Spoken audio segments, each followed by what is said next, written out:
Hello everyone, मेरा नाम मोहम्मद आदिल है और आज हमारी एंशियन हिस्ट्री का 6th लेक्चर है। और आज का हमारा टॉपिक है मौर्याज जिनका टाइम पीरियड 322 टू 185 BC तक था। Sources of information about Mauryas आइए देखते हैं। लिटरेरी सोर्सेज: कौटिल्यास अर्थशास्त्र, जिससे पता चलता है मौर्यन एम्पायर के बारे में। मेगास्थनीज की इंडिका बुक है। विशाखादत्त मुद्रा रक्षा लिखी थी। Although it was written during Gupta period, it describes how Chandragupta Maurya got Chanakya's assistants to overthrow Nandas. पुराण से पता चलता है मौर्य एम्पायर के बारे में। Buddhist text Jatakas portray a general picture of socio economic conditions of Mauryan period. Socio economic condition Mauryan period के बुद्धिस्ट टेक्स्ट जो है जातक से भी पता चलता है सोशो इकोनॉमिक कंडीशंस कैसी थी मौर्यन पीरियड में। Buddhist chronicles, Dipavamsa and Mahavamsa describe the part played by Ashoka in spread in Buddhism to Sri Lanka. Buddhist chronicles हैं दी पोम्स और महावम्स, जो कि बताता है अशोका का जो क्या रोल था बुद्धिज़्म को श्रीलंका में फैलाने के लिए। तिब्बतन बुद्धिस्ट टेक्स्ट दिव्य दान ये इन्फॉर्मेशन देता है अशोका और उसने जो एफर्ट्स लिए बुद्धिज़्म को फैलाने के लिए। आर्कियोलॉजिकल सोर्सेज क्या क्या हैं? Punch mark coins, wooden palace of Chandragupta Maurya, northern black polished ware, Ashokan edicts and inscriptions. There are rock edicts, pillar edicts and cave inscriptions located at several places in the Indian subcontinent. आइए Ashokan addicts को थोड़ा detail में देखते हैं। Edicts were written on rocks and pillars. All pillars edict are carved out of Chunar hills and from where they were dispatched at different places. जितने भी pillar addicts बनाए गए हैं वो चुनार हिल्स से बनाए गए हैं और वहाँ से वो अलग अलग जगहों पे डिस्पैच किए गए हैं। The inscriptions are mostly in Prakrit language and Brahmi script. जितने भी इंस्क्रिप्शंस लिखे गए हैं उनकी स्क्रिप्ट ब्राह्मी थी और language Prakrit. In northwestern region they are written in Prakrit language and Kharoshthi and Aramaic script.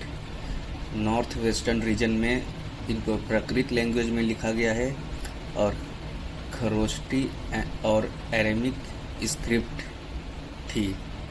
In Afghanistan they were written in Aramaic script and Greek language. At Shahbazgarhi and Mansehra the script is Kharoshthi.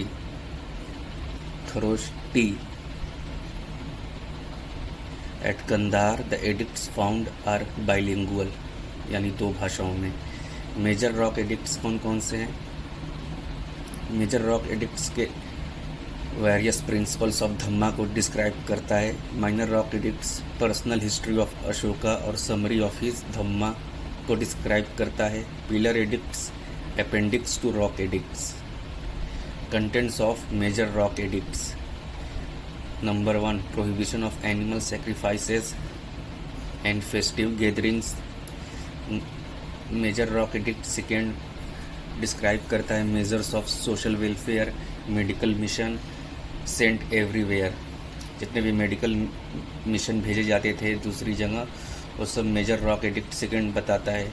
Third major rock edict Brahmins के बारे में बताता है। Fourth major rock edicts courtesy to relatives, elders and considerations for animals. जानवरों की को fourth major rock edicts relatives के बारे में, एल्डर्स के बारे में और जानवरों के साथ कैसा व्यवहार होना चाहिए इसके बारे में बताता है। Fifth major rock edicts appointment of Dhamma Mahamatras and their duties. Sixth major rock edict, need for efficient organization of administration, orders to Dhamma Mahamatras. Seventh major rock edict बताता है need for tolerance among all religious sects, all sects dwell in peace. 8th major rock edict system of Dhamma Yatras के बारे में बताता है। 9th major rock edicts attack on meaningless ceremonies and rituals के बारे में बताता है। सेरेमनीज और रिचुअल्स जिनकी कोई ज़रूरत नहीं है उसके बारे में बताता है। 10th major rock edicts conquest through Dhamma instead of war के बारे में बताता है। 11th major rock edicts explanation of Dhamma policy के बारे में बताता है। 12th major rock edicts appeal for tolerance among all religious sects के बारे में बताता है। 13 major rock edicts Kalinga war के बारे में बताता है। 14 major rock edicts inspiration to spend religious life के बारे में बताता है, यानी रिलीजियस लाइफ कैसे जिया जाए। 15 major rock edicts first separate rock edict at Dhauli, जो कि बताता है all subjects are my children. ये थे अशोकास के मेजर रॉक एडिक्ट्स के बारे में। अब मौर्यास का ओरिजिन देखते हैं। बुद्धिस्ट टेक्स्ट ने उन्हें क्षेत्रियस कहा है। जैना टेक्स्ट ने उन्हें बताया है कि ना ही तो वो हायर ओरिजिन के थे ना ही लोअर ओरिजिन के। पुराण और ब्राह्मणिक लिटरेचर उन्हें शूद्रास बताया है। विशाखादत्त की मुद्रक्षा में उनके लिए वृषल और कुलहीना का टर्म यूज़ किया गया है। Justin describes Chandragupta only as a man of humble origin. The Junagadh rock inscription of Rudradaman has some indirect evidence, जो कि बताता है कि मौर्यास वैश्या ओरिजिन है।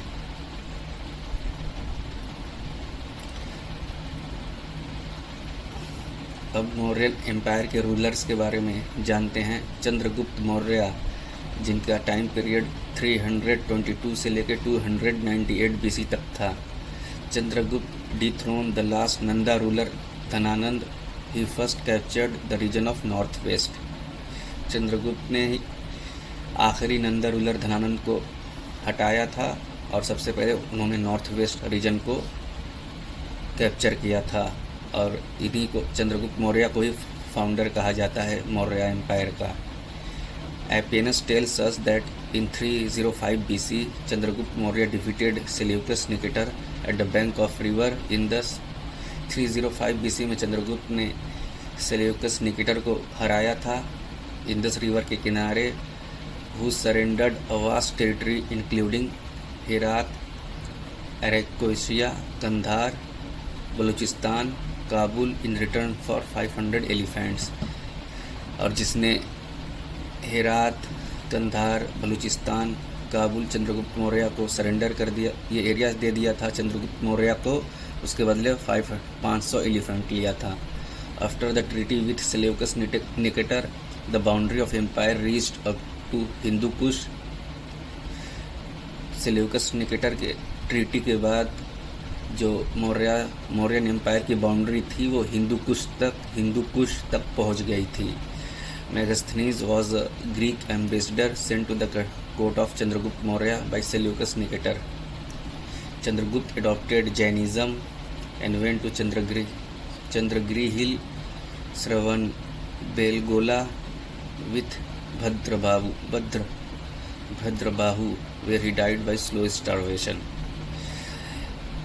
चंद्रगुप्त ने अपने आखिरी समय में जैनिज़्म को अडॉप्ट कर लिया था और वो चंद्रगिरी हिल को चला गया था, जो कि कर्नाटक में है, जहाँ पे वो स्लो स्टारवेशन से he achieved his death by slow starvations. Under Chandragupta Maurya, for the first time, the whole of North India was united. Chandragupta Maurya ruler के अंडर पहली बार पूरा नॉर्थ इंडिया यूनाइट हो गया था। नेक्स्ट रूलर है मौर्य एम्पायर का बिंदुसार, जिसका टाइम पीरियड है 298 से लेके 273 BC तक। Chandragupta Maurya was succeeded by his son Bindusar. He is known by different names like Madrasar, Simhasena, and Amitrocats. King of Syria, Antiochus first sent his ambassador Dimachus to the court of Bindusar. Syria के king ने अपने ambassador डायमकस को बिंदुसार के court में भेजा था। Antiochus first asked for sweet wine, dried figs and sophist wine and figs were sent, but sophists were not. Bindusara patronised Ajivika sect. Next ruler हैं अशोका। अशोका को अलग अलग नामों से जाना जाता है अलग अलग सोर्सेस में। Ashoka Maski in minor rock edict, Devanampriyas Ashoka Rajas, Gurjara minor rock edicts से, प्रियदर्शी राजा बराबर के इंस्क्रिप्शन से जान पाया जाता है। Priyadarshi Kandahar major rock edict से उसका नाम पाया जाता है। Ashoka Maurya empire Rudradaman Junagadh rock edict से पाया जाता है।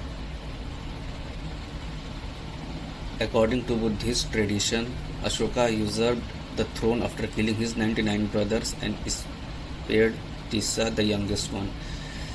बुद्धिस्ट ट्रेडिशन के हिसाब से अशोका ने अपने 99 भाइयों को मारने के बाद थ्रोन राजा बना था और अपने सबसे छोटे भाई को छोड़ दिया था। This war of succession accounts for interregnum of 4 years 273 से लेकर 269 BC तक। इस सक्सेशन वॉर ने अशोका मौर्य एम्पायर को 4 सालों के लिए रोक दिया था। And only after securing his position on the throne Ashoka had himself formally crowned in 269 BC। 4 साल बाद अशोका अपने आप को क्राउन्ड कर पाया, जो कि 269 BC में था। Radha Gupta, a minister of Bindusara, helped him in fratricidal struggle and capture throne. Radha Gupta ने अशोका की मदद की थी क्राउन्ड होने में। The queens of Ashoka were असंधिमित्ता, कौरवकी और Padmavati. Devi was his first love, but she never got the status of queen. Under Ashoka, the Mauryan Empire reached its climax. For the first time, the whole of the subcontinent, leaving out the extreme south, was under imperial control.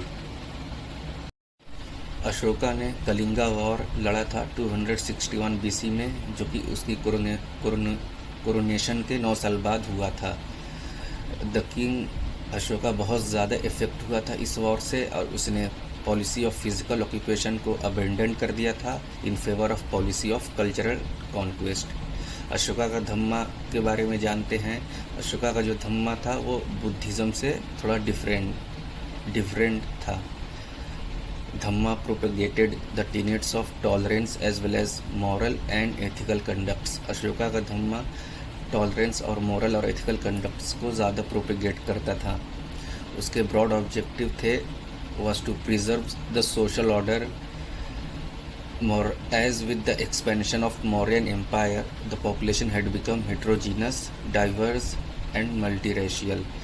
Mauryan Empire के expansion होने की वजह से population ज़्यादा heterogeneous हो गई थी, diverse हो गई थी और multiracial हो गई थी. It ordained that people should obey their parents, pay respect to Brahmins and Buddhist monks, and show mercy to slaves and servants. Ashoka का धम्मा जोर देता था लोग अपने पेरेंट्स की इज्जत करें, ब्राह्मण्स को रिस्पेक्ट दें, बुद्धिस्ट मॉन्क्स को रिस्पेक्ट दें और दया दिखाएं स्लेव्स और सर्वेंट्स के लिए। He held that if people behaved well they would attain स्वर्ग हीवे। अशोका कहता था अगर लोग अच्छे से बिहेव करें तो उन्हें हीवेन स्वर्ग अटेन हो जाएगा। लेटर मौर्याज इन 232 BC से लेके 185 BC तक इनका टाइम पीरियड है। The Mauryan dynasty lasted for about 137 years. Mauryan dynasty 137 साल तक थी। The 3 Mauryan rulers ruled for 90 years and the later Mauryas for only 47 years. Ashoka's death was followed by the division of the Mauryan Empire into 2 parts, western and eastern. Ashoka की death के बाद Mauryan empire 2 जगह divide हो गया, western और eastern empire के बीच। Western part ruled by Kunal and then by Samprati for a short while, Eastern part came to be ruled by Dashrath. The last Mauryan ruler, Brihadrath, was assassinated in 185 BC by his commander-in-chief Pushyamitra Sunga, who established his own Sunga dynasty. जो last Mauryan ruler था बृहद्रथ, उसको पुष्यमित्र सुंगा ने मारा था और उसने अपनी dynasty खुद इस्टेब्लिश की, सुंगा डायनास्टी। मौर्यन एडमिनिस्ट्रेशन कैसे होते थे आइए जानते हैं। The Mauryan government was a centralised bureaucracy. Centralised administration था with king as fountain head of all the powers. King के पास सारी पावर्स थी, लेकिन किंग्स को असिस्ट किया जाता था by the council of ministers, यानी मंत्री परिषद। अकॉर्डिंग टू कौटिल्य या Chanakya, there are 7 elements of states. Saptanga theory. Number 1 raja the king, number 2 amatya the secretaries, number 3 janapada territory, number 4 durga fort, 5 kosha the treasurer, sena army, 7 mitra friend. State during this period actively took part as well as regulates the trade and commerce. State इस time में actively involve रहता था trade और commerce को regulate करने में। The officers were paid salary in cash. Empire यानी empire head होता था किंग के द्वारा, प्रोविंसेस कुमार्स के द्वारा, डिस्ट्रिक्ट प्रदेशिका राजुका या युक्ता के द्वारा, सब डिवीजन गुप्त स्थनिका के द्वारा, विलेज ग्रामिका के द्वारा। अब मौर्यन एम्पायर के लोकल और म्यूनिसिपल एडमिनिस्ट्रेशन देखते हैं। प्रोविंसेस को डिस्ट्रिक्ट्स में डिवाइड किया जाता था, जिन्हें विश या अहरा कहते थे। 3 officials mention in the Ashokan edicts, that is Yukta, Rajukta और प्रदेशिका, जो कि डिस्ट्रिक्ट एडमिनिस्ट्रेशन से एसोसिएटेड थे। विलेज के हेड को ग्रामिका कहते थे। Nagarika was the chief officer responsible for the law and order in the city. Law and order के लिए नागरिका चीफ ऑफिसर होते थे। म्यूनिसिपल एडमिनिस्ट्रेशन बहुत अच्छा था मौर्यन पीरियड का। मैगस्थनीज ने एक ब्रीफ अकाउंट दिया है कमेटी सिस्टम जो प्रिवेल करती थी म्यूनिसिपल एडमिनिस्ट्रेशन में। 6 कमिटीज़ हुआ करती थी जिनके 5-5 मेंबर होते थे। The functions of this 6 committees were industrial arts, entertainment of foreigners, registration of births and deaths, trade and commerce, public sale of manufactured goods, collection of taxes on the articles sold. Mauryan empire की economy के बारे में आइए जानते हैं। State took active participation in the economy. State का पूरी तरह से इन्वॉल्वमेंट था इकॉनमी को कंट्रोल करने में। शूद्रास पहली बार एग्रीकल्चर प्रैक्टिस में इन्वॉल्व हुए। क्रोन लैंड को सीता कहा जाता था। Provision for irrigation by the state द्वारा पूरा एक प्रोविज़न बनाया गया था इरिगेशन के लिए। नॉर्मली स्टेट 1/6 टैक्स लेता था प्रोड्यूस का। The weight and measures were regulated by the states. पूरा वेट और मेजर्स का सिस्टम रेगुलेट किया जाता था स्टेट द्वारा। टोल्स लेविड होते थे कमोडिटीज़ पे जिनको शहर लाया जाता था बेचने के लिए, और they were collected at gate. The state enjoyed monopoly in mining, forest, salt, sale of liquor, manufacture of arms etcetera. Sohgaura जगह है यूपी में, डिस्ट्रिक्ट गोरखपुर में। सोहगौरा कॉपर प्लेट इंस्क्रिप्शन जो कि गोरखपुर डिस्ट्रिक्ट में पाया जाता है यूपी में, और महस्तान जो कि बांग्लादेश के बोगरा डिस्ट्रिक्ट में पाया जाता है। यहाँ से पता चलता है रिलीफ मेजर्स के बारे में जो कि फेमाइन के टाइम पे लिया जाता था। मौर्यन एम्पायर की आर्मी के बारे में जानते हैं। The most striking feature of Mauryan administration was maintenance of a huge army. Kautilya permitted all the 4 varnas to serve in the army. जितने भी 4 वर्नास हैं उस सारे लोग पार्टिसिपेट किए थे आर्मी में। According to Pliny, Maurya maintained an army of 6 lakh soldiers. Pliny के हिसाब से मौर्य के पास 6 लाख सोल्जर्स की आर्मी थी। Mauryan also maintained a navy. तो आज का हमारा ये लेक्चर पूरा हो गया है। धीरे धीरे मैं पूरा जीएस कवर करूँगा, चाहे आप यूपीएससी का एग्ज़ाम दे रहे हों या स्टेट पीसीएस का या और भी कोई गवर्नमेंट एग्ज़ाम के लिए बैठ रहे हों। मेरा ये लेक्चर आपको हर एग्ज़ाम में काम आएगा। और अगर आपको मेरी ये क्लास अच्छी लग रही हो तो इसे लाइक करें, सब्सक्राइब करें और ज़्यादा से ज़्यादा शेयर करें। Thank you.